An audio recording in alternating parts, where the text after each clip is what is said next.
Hola a todos, mucho gusto. Hola a todas, alumnas, maestros, expertos. Es un placer estar con ustedes en este proyecto solidario con el ciclo de conferencias y diálogos de aprendizaje de uso inteligente para acciones y proyectos sustentables.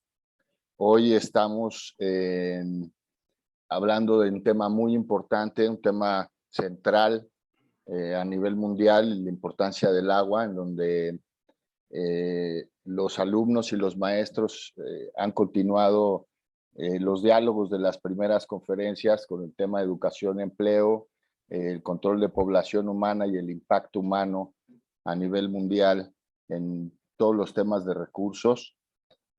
Para mí es muy importante, es un honor y es una responsabilidad enorme el dar una introducción en el tema del cuidado y atención del agua. Hoy nos acompañan los expertos, ya tuvimos oportunidad de ver las semblanzas con anterioridad a los alumnos que se estén integrando y que nos siguen en estos ciclos.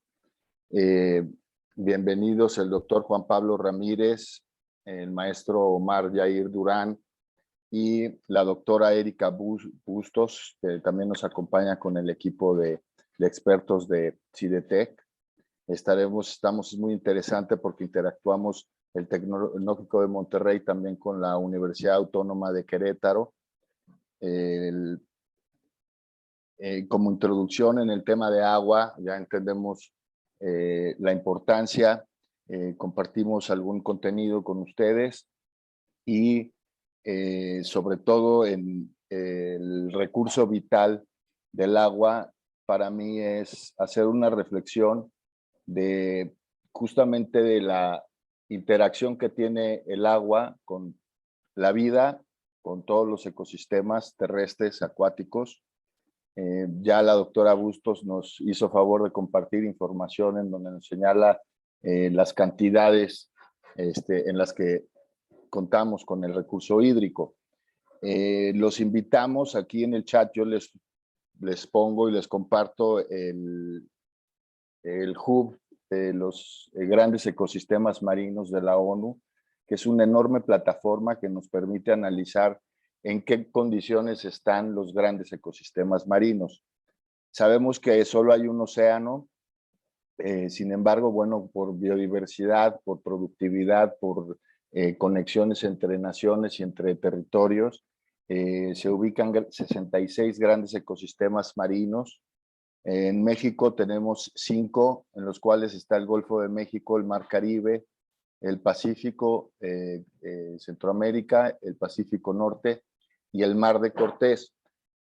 Es importante analizar toda la plataforma de los cuerpos oceánicos, ya que la interacción de los océanos en la producción simplemente más del 40% del oxígeno en el planeta viene del plancton y viene de los bosques de algas, y la interacción entre el viento pues conecta todas las corrientes desde África, desde las corrientes de Guinea en el Atlántico a nuestros océanos por un lado y el Pacífico, en donde los puntos estratégicos que podemos revisar que no dan a los litorales también tienen productividad y también dependen de los ecosistemas marinos. Vamos a dar palabra ahorita al doctor Juan Pablo Ramírez, que hace un combo muy interesante con el maestro en gestión integrada de cuentas, Omar Yair Durán. Adelante con el tema. Estaremos los alumnos del TEC, nos acompaña Tania y Ana como líderes de proyecto, estarán dando introducción también a los diálogos y preguntas. Gracias, doctor Juan Pablo, gracias, doctora Erika y Omar, el foro es todo suyo.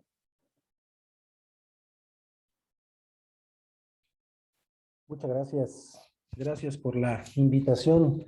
¿Me escuchan? Sí, te escuchamos muy bien. Perfecto, muchas gracias. Virgilio, no sé perdón la pregunta, pero si tendrán ustedes la presentación o yo la comparto aquí desde mi computadora. Ya puedes compartirla o Omar, el que guste dirigirla. Ah, excelente. Yo la comparto con mucho gusto.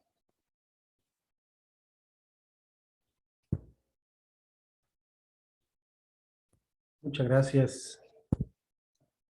Bueno, nosotros queremos compartirles un trabajo que hemos estado haciendo, acotando el tema del agua a Querétaro, que es desde donde estamos en este momento platicando.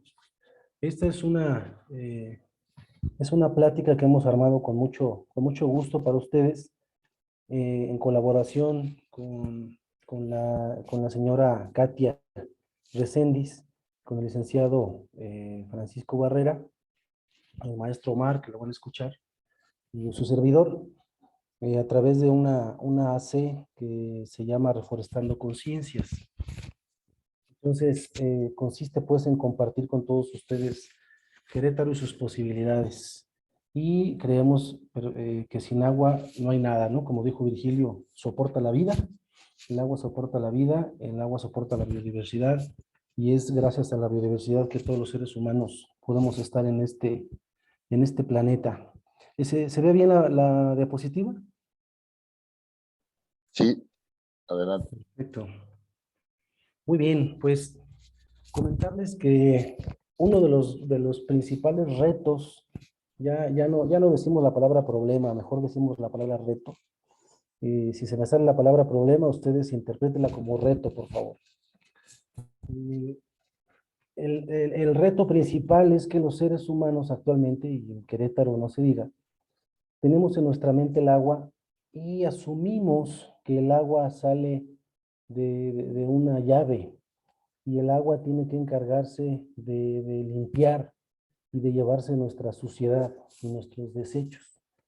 Entonces, el agua que llega a nuestra casa la asumimos como que la gran mayoría de personas como sociedad, no nosotros que estamos aquí nada más, sino toda la sociedad, y nosotros nos integramos como que el agua inicia en un tinaco o en una llave y tiene que llevarse nuestros desechos. Entonces, uno de los grandes problemas que tenemos es que tenemos aguas residuales, donde utilizamos una taza del baño, utilizamos un lavabo, usamos el agua, la llenamos de jabón o de cloro o de químicos y la dejamos ir a la tubería, donde termina nuestra responsabilidad aparentemente.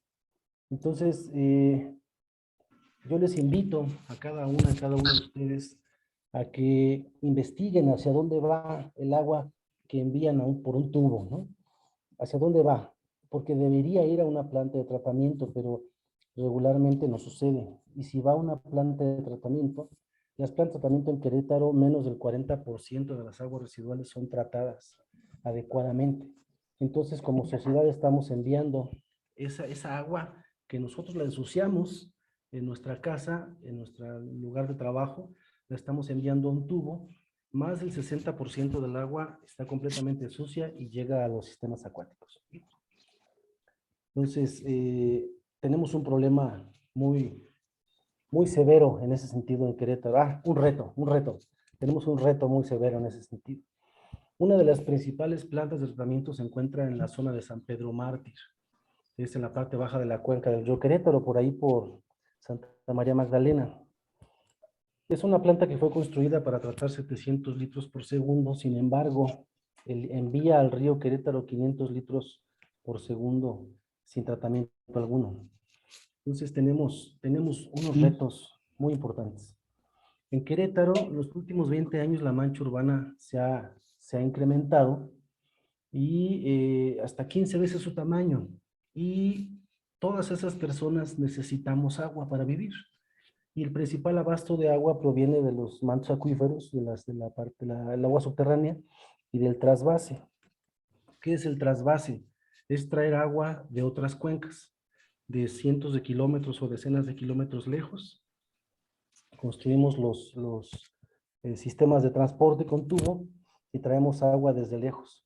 Sin embargo, no necesariamente representa una solución, porque el agua en este sentido es más o menos como el dinero.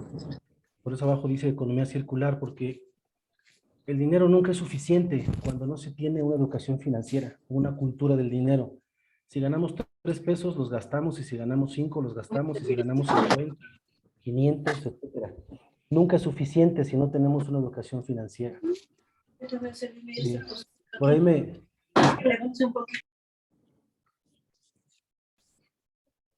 ya me perdió. ¿Me escuchan? Sí, te escuchamos. Ya pusimos mute en el iPhone de Blanca. Ah, perfecto, gracias, gracias. Les comentaba que el dinero, si no tenemos una educación financiera, nunca es suficiente, no importa lo que ganemos. El agua es exactamente lo mismo. Si no tenemos una cultura del agua, nunca es suficiente. Si tenemos 100 litros al día, los gastamos. Si nos dan otros 100, los gastamos. Si nos dan 1000 litros, los gastamos. Entonces, la cultura del agua es muy importante y es una de las razones por las que estamos aquí platicando con todos ustedes. Pero tenemos como seres humanos esa bendita necedad, digo yo, de utilizar agua subterránea. Y ahora con los problemas del trasvase. Entonces, esas aguas residuales no son concebidas para utilizarse, son concebidas para que se vayan lo más lejos posible. Y esa idea o ese paradigma tenemos que cambiarlo, porque el agua residual se puede sanear y se puede reusar. Si reusáramos el agua residual, entonces estos trasvases podrían durar para siempre, pero no es así, no duran para siempre, porque se acaba también el agua que nos traemos de otro lugar. Entonces, si nosotros reusamos las aguas residuales, esa es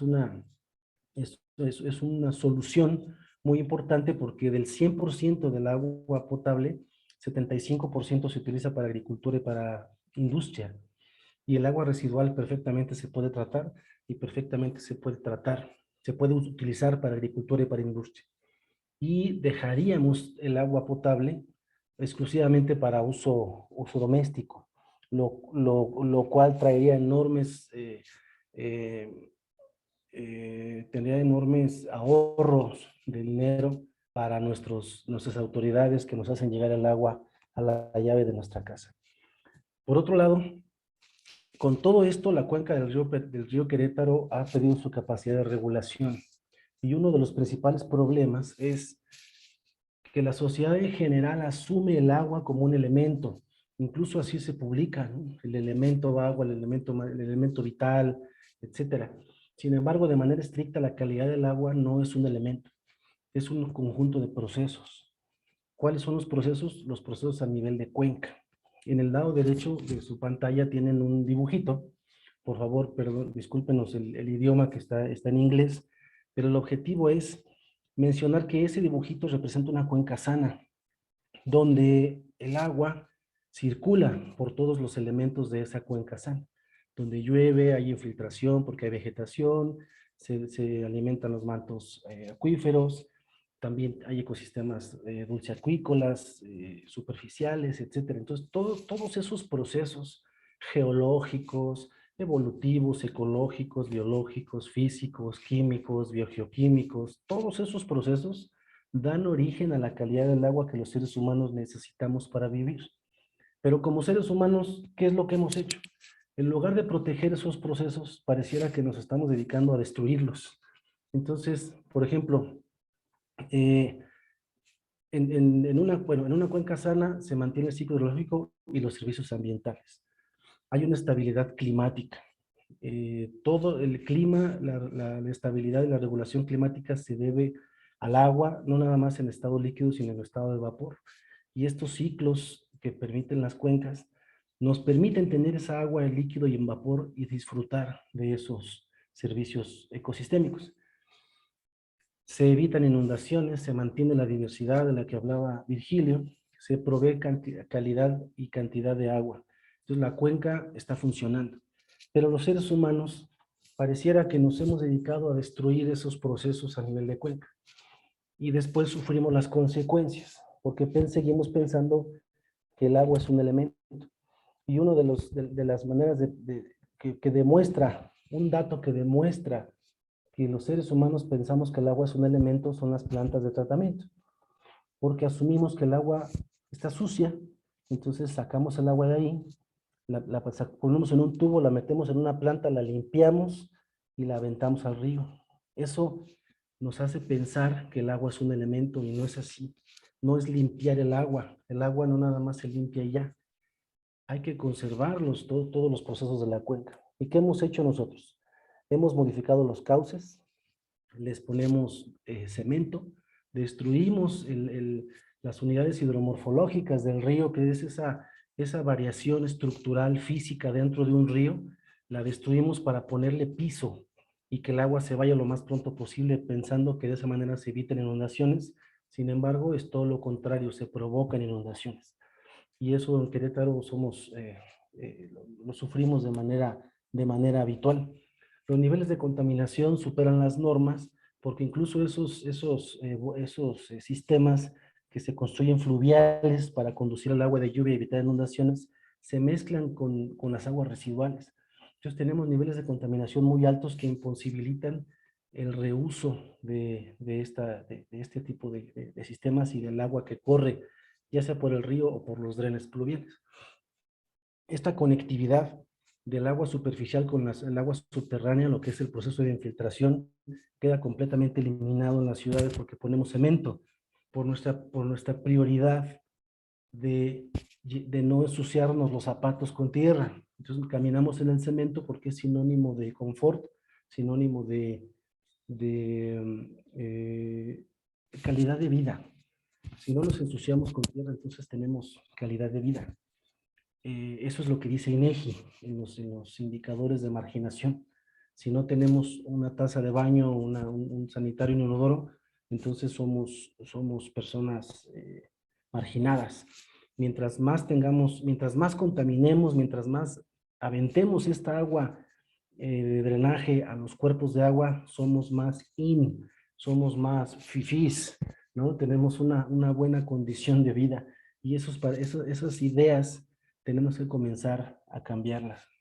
Estamos abatiendo los acuíferos por obvias razones, porque utilizamos agua del acuífero, pero no tenemos pozos de absorción.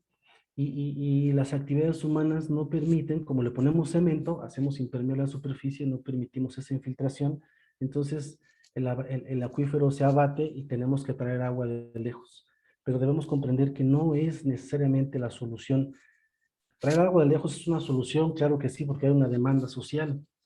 Sin embargo, no es la única. Tenemos que empezar a trabajar en otros aspectos, cambiar el paradigma. Entonces, esta parte sustentable donde debe haber un equilibrio entre el ambiente, en este caso el agua, el dinero y las personas, no se da, no se lleva a la práctica.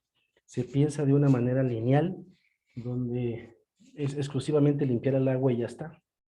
Pero debería comenzarse a contemplar en los planes de desarrollo, en las políticas públicas, recuperar procesos de cuenca y con eso vamos a recuperar la calidad del agua. Entonces, finalmente termino mi intervención con que el objetivo es recuperar esa resiliencia de la cuenca, que se refiere a la capacidad de la cuenca de recuperar los procesos para tener otra vez calidad de agua, otra vez servicios ambientales, servicios ecológicos. Y bueno, el objetivo es primero mitigar los impactos, después mejorar la condición y de esa manera vamos a poder recuperar procesos. Para eso se pueden hacer muchas cosas y es precisamente, me toca imprimirle el sabor amargo a la presentación, pero ahorita Omar nos va a compartir lo dulce, lo muy dulce del asunto. ¿Qué podemos hacer y cómo podemos trabajar en equipo para lograrlo? Me da todo por amor a la humanidad. Muchas gracias. Muchas gracias, doctor Juan Pablo. Siempre es un placer escucharte. Sobre todo es un placer aprender de ustedes. Antes de darle la palabra al maestro Omar, me gustaría comentar con ustedes una pregunta que se han dado en los diálogos de aprendizaje con maestros y alumnos. En el sentido, planteamos una pregunta de qué es el agua, un recurso vital, un elemento, un compuesto, ambas, en el que decíamos el recurso más importante en el planeta. Y bueno, dentro de los diálogos tal cual, para nosotros la importancia en la cultura del agua es entender justamente el campo de movilidad que tiene el agua, el campo de mezcla. Y bueno, nos gustaría escuchar ahorita tu opinión. Si también Omar y la doctora Erika quieren comentar sobre esta pregunta, daremos unos minutitos antes de escuchar al maestro Omar. Gracias. Muchas gracias. Con mucho gusto. Yo veo muy riesgoso o arriesgado, disculpe la palabra si no me expresé adecuadamente, pero Para mí es un riesgo muy importante etiquetar al agua como recurso. A mí personalmente no me gusta etiquetarla como recurso, porque recurso, si lo vemos en el diccionario, es algo que es tuyo o es mío, es algo que me pertenece y que yo le puedo hacer lo que yo quiera, porque lo tengo adentro del refrigerador o porque me lo pongo una camisa, un zapato, un recurso. Y el agua no es eso, está muy lejos de ser eso, al contrario. De hecho, más que un recurso, es de lo que estamos constituidos. El agua es la base de la vida. Si me preguntaran a mí qué es el agua, yo diría es la base de la vida. Y en los medicamentos, recuérdenme, cuando hay un medicamento, viene la sal y viene una palabrita que dice excipiente. Yo diría que el agua es el excipiente de la vida. Y ahí se basa todo, ahí se basa la vida, en el agua. Entonces, más que ser un recurso, nosotros dependemos. O sea, si alguien tiene que ser recurso de alguien, si algo tiene que ser recurso de algo, nosotros somos recurso de este ciclo hidrológico. Es al revés. No es que nosotros podamos hacer lo que queramos con el agua, no así. Y si y nos queda claro o nos queda claro, y si no, las cuencas se van a encargar de que nos quede perfectamente claro cuando solamente algunas personas sobreviven a las inundaciones, cuando hay sequías, etcétera. Entonces, es mejor entenderlo, comenzar a cambiar esa manera de pensar, empezar a pensar que dependemos del agua, que nos quede perfectamente claros y de que estamos constituidos de agua. Entonces, somos lo mismo, pues. Entonces, tenemos que no empezar a cuidarla, porque al agua no la vamos a cuidar nada. Tenemos que cuidarnos a nosotros mismos y a nuestras generaciones futuras. Si los seres humanos se van, el agua va a retornar a su calidad y ya. Es así de sencillo. Pero a veces el egoísmo, esta soberbia humana nos hace pensar que como abrimos la llave y llenamos una cubeta y la tiramos donde nos plazca, pensamos que es un recurso que podemos usar. Entonces, yo diría que el agua es el base de la vida, si hubiera que responder así puntualmente a esa pregunta. Muchas Gracias. gracias. Sí, creo que es muy importante el que siempre cuestionemos, por muy básica que sea una pregunta, una respuesta, que nos cuestionemos y nos planteemos diferentes cosas. Nos saluda Tania García y Ana. No sé si Tania levantó la mano y quiere hacer alguna pregunta. No quería hacer ninguna pregunta, pero solo quería hacer el comentario de que pues, se me hace muy interesante lo que comenta el doctor Juan Pablo, de que sí, muchas veces nosotros nos vemos pues muy egoístas y nos referimos mucho al agua como el recurso y pues me doy cuenta que no, que en realidad no es así. Creo que es algo muy bueno porque es algo nuevo que aprendí hoy. Y pues muchas gracias al doctor por su participación en esta conferencia. Gracias, Tania. Sí, creo que un día sin aprender es un día perdido, ¿no? Y bueno, qué padre tener estos foros. Felicidades, Tania y Ana, que ustedes son las creadoras de estos ciclos de conferencias y de diálogos, de aprendizaje. Tendremos, aparte de estas sesiones y de este tiempo, abierta la plataforma de uso inteligente para los diálogos. Entonces, no se queden con las ganas de compartir con nuestros expertos y con las personas que bueno, no son nuestros expertos, son de todos. Bien dice, no nos pertenecen. Y bueno, bienvenido Mar Yair, maestro en gestión integrada de cuencas. Fuiste el primer maestro en gestión integrada de cuencas que conocí. Ya conozco a otro, a Charlie de Bajo Tierra Museo del Agua, que les mandamos también un saludo y que participan con nosotros. El foro es tuyo, Mar, adelante. Muchas gracias, Virgilio, por la introducción. Gracias, Juan Pablo, también por la presentación para dar el antecedente a lo que yo quiero compartirles. También quiero nuevamente felicitar a Tania y a Ana por este esfuerzo de integración de distintos exponentes para compartir visiones, ¿no?, en torno a este tema que es de interés global y, y trasciende de cualquier situación política, social o económica. A todos nos atañe. Si me permiten, voy a compartir la presentación. Listo. ¿Ya se ve? Muy bien, adelante, Omar. Perfecto.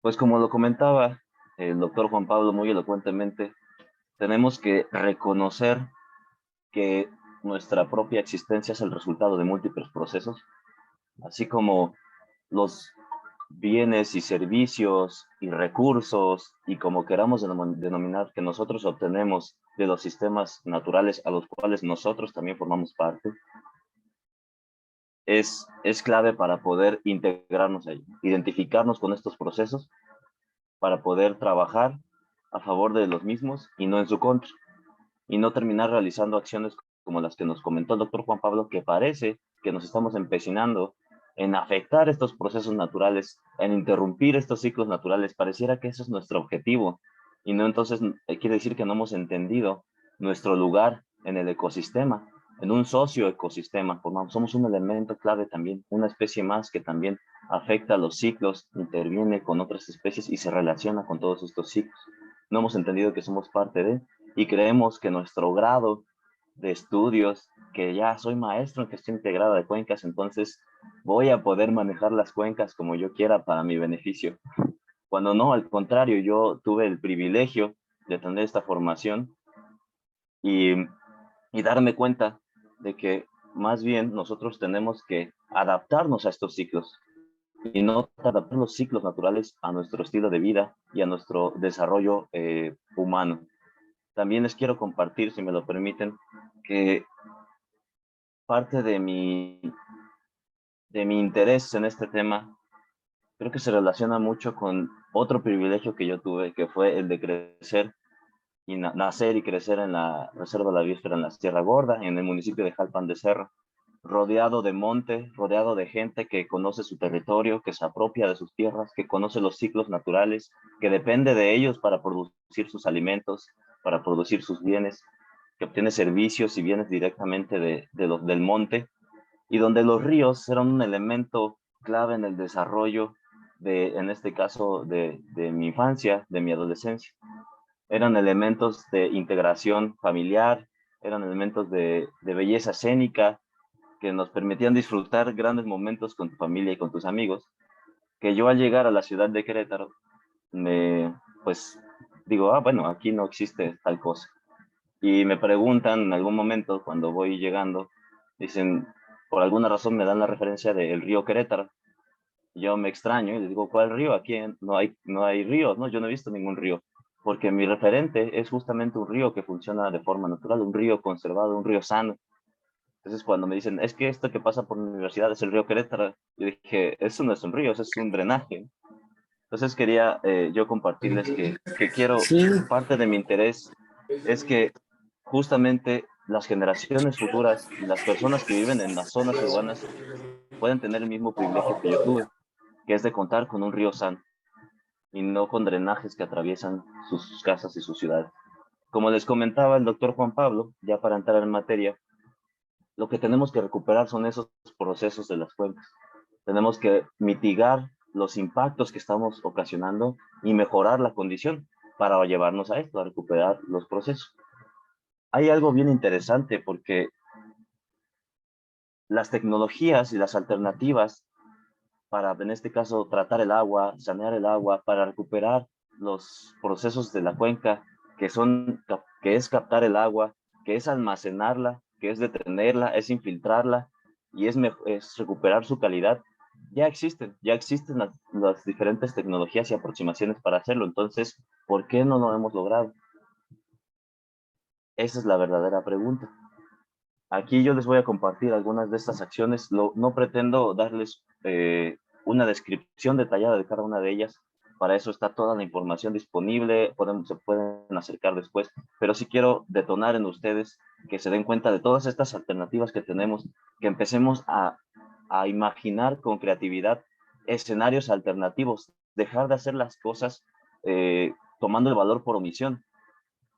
Es empezarnos a cuestionar por qué se hacen de esta manera las cosas, decía el doctor Juan Pablo, ¿por qué yo voy y le jalo una taza? ¿Por qué no sé a dónde termina mi agua? ¿Por qué yo le abro de una llave y pago por un servicio para obtener esa agua?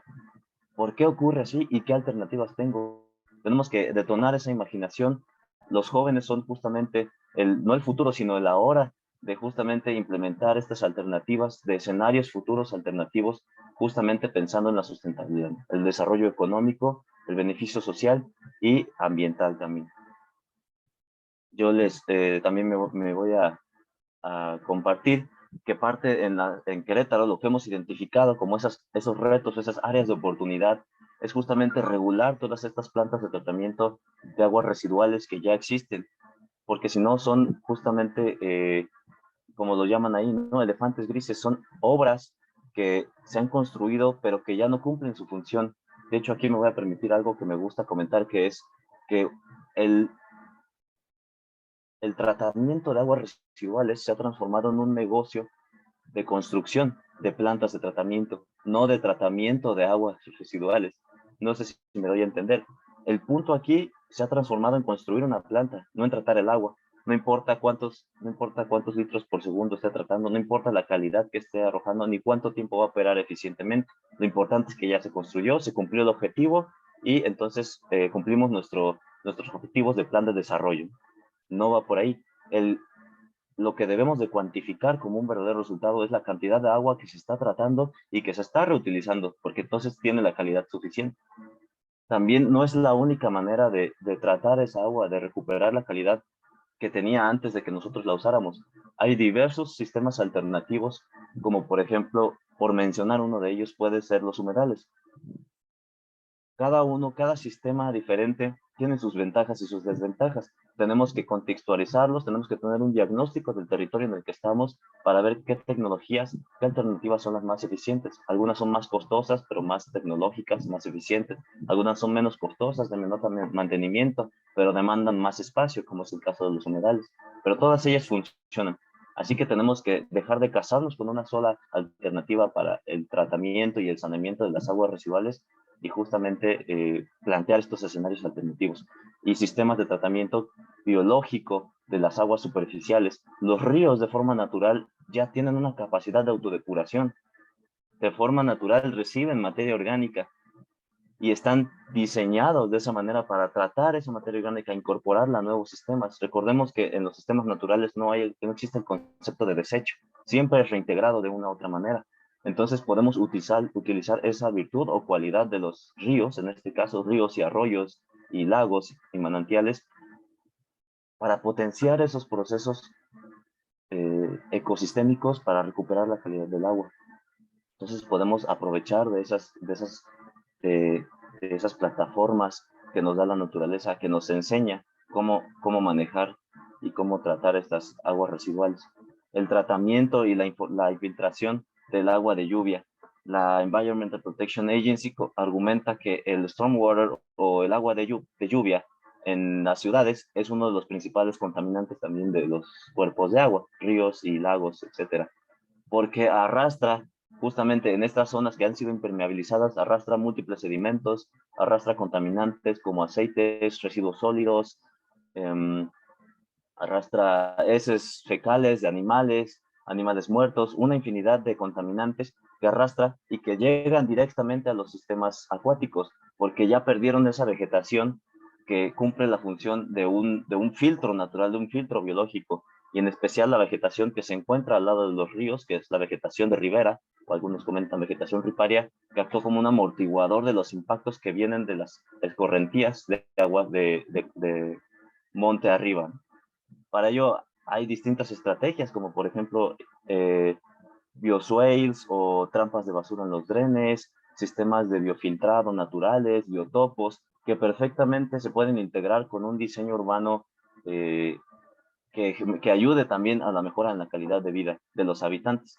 Y quiero también ser enfático en un punto que es clave, considero yo, en este sentido, para mitigar los impactos y ayudar a mejorar la condición de los cuerpos de agua, que es la separación de las aguas negras y grises a nivel de vivienda, de fraccionamiento, desarrollo, etcétera. Que esto nos permite implementar sistemas de tratamiento mucho más sencillos y simples y menos costosos para tratar el agua. Es más fácil tratar un agua gris por separado y un agua negra por separado que ambas en conjunto. Aquí tal vez valga la pena que argumente, estoy seguro que ustedes ya lo saben, pero por si no, El agua gris es aquella agua jabonosa y con aceites que viene de, por ejemplo, la lavadora, la regadera, el lavamanos, el lavatrastes. Son esas aguas que contienen jabones y grasas. Y esas pueden pasar a un sistema de filtrado específico. Y las aguas negras, por su parte, son las aguas que vienen de pues, el inodoro o el sanitario, que incluyen residuos amoniacales y materia orgánica. En ese punto, con un sistema para tratar las aguas negras ya separadas en nuestra vivienda, por ejemplo, podemos implementar un sistema como un biodigestor, por poner un caso, que trate nuestras aguas negras, que permite que una vez después del tratamiento se permita la infiltración o el riego de plantas de ornato o de árboles de tallo alto o sí, básicamente. Y también incluso podemos, depende del sistema que implementemos, obtener también un biosólido que nos pueda ayudar a nutrir nuestras plantas.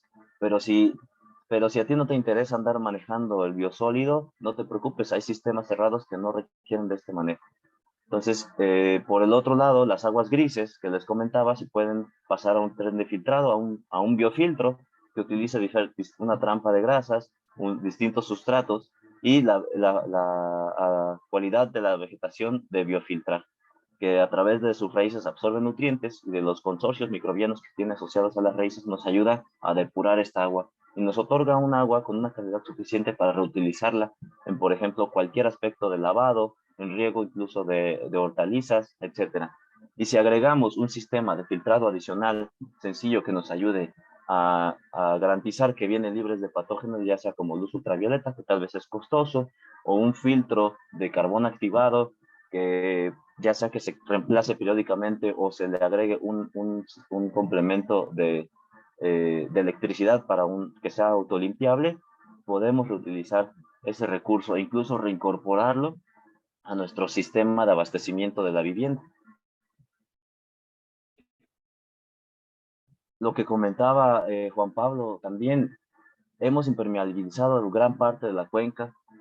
Los mismos cauces los hacemos rectos y les ponemos piso, les ponemos paredes, cemento, lo opuesto a lo que hace la naturaleza para que el agua corra más rápido. Una de las funciones de la cuenca es la retención del agua. Entonces tenemos que regresar a estos espacios donde el agua se pueda retener y se empiece a infiltrar. Con esto vamos a reducir el riesgo de inundaciones y también ahí puede ocurrir un tratamiento del agua, una depuración de materia orgánica y poder utilizar e incluso aprovechar ese recurso. Se tiene que integrar a los planes de desarrollo este tipo de espacios.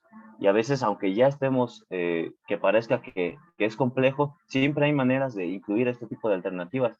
Por decir un ejemplo, y ahí ustedes les invito a que detonen su imaginación, en las glorietas se pueden hacer estanques de retención, en parques urbanos se pueden hacer zonas de retención de agua que durante la seca se utilicen como una ciclovía o para pasear o caminar, y durante las lluvias se utiliza para retener agua.